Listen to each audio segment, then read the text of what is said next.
Hello there. I'm Carlos Barbosa, Vice President of eCommerce Solutions at ePost Global. Let's go over a few basics on international parcels and mail delivery and discuss the different types of flows that get your shipments delivered to your customers abroad. Let's start with a traditional international mail flow. This is where the mail is processed in the country of origin, is handed over to a post operator in the country of origin, and that post operator is responsible for getting it delivered in country of destination. This is a typical flow. For example, a US shipper is using USPS to process their mail.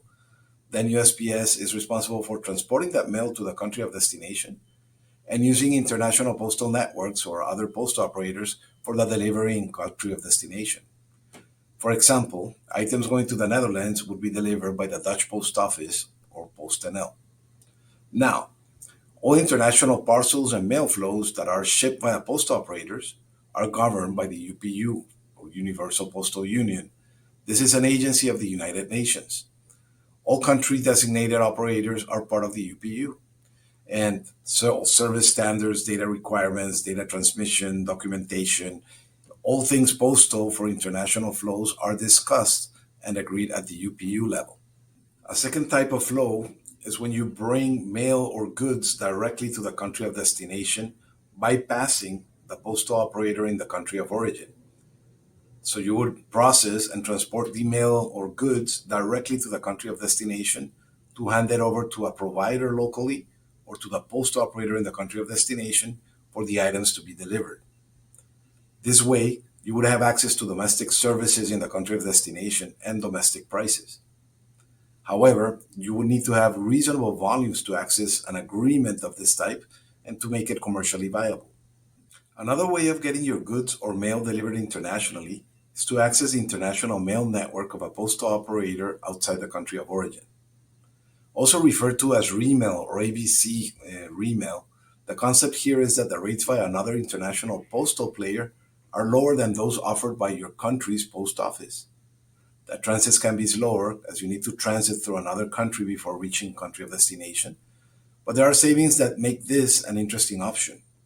There is an additional type of flow for international mail, and that is via ETOEs or Extraterritorial Offices of Exchange. An ETOE is defined as a facility operated by or in connection with a postal operator established in a country different than that of the postal operator.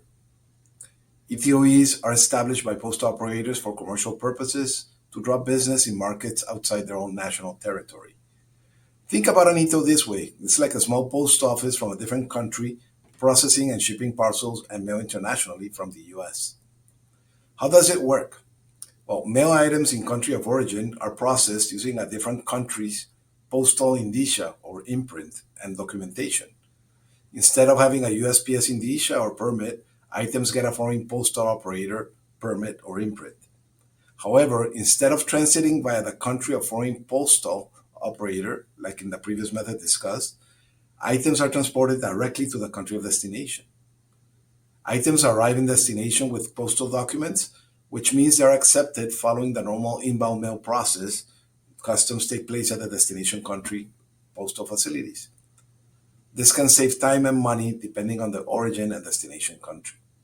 However, there are rules and regulations for ETOEs, and not all countries allow ETOEs to be set up, nor accept volumes coming in from ETOEs. Italy and Canada are good examples of countries not accepting ETOE volumes. There are more other restrictions. For example, ETOEs operating in the US cannot use UPU documentation to export the volumes. So all ETOE mail volume needs to be shipped using commercial and not postal documentation. Other countries require special bilateral agreements with the ETOE operator, for example, Denmark.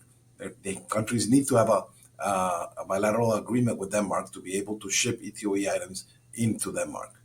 So in short, based on the different types of mail or parcel volumes in origin and destination countries, there are different ways of getting from point A to point B. Speed and cost vary, so there isn't just one size that fits all. Contact us so we can help you find the international delivery solution that best meets your organization's needs.